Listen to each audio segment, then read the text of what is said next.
For patients with heart failure and a reduced ejection fraction, guidelines recommend sodium glucose cotransporter 2 inhibitors to lower the risk of hospitalization and cardiovascular death.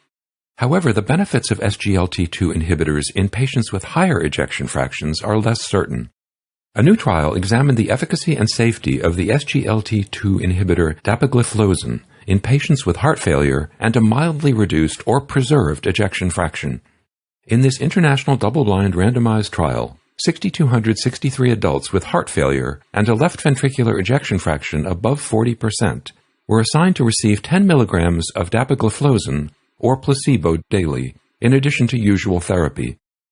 During a median follow-up of 2.3 years, the incidence of worsening heart failure or cardiovascular death, the primary composite outcome, was significantly lower with dapagliflozin than with placebo, at 16.4% versus 19.5%.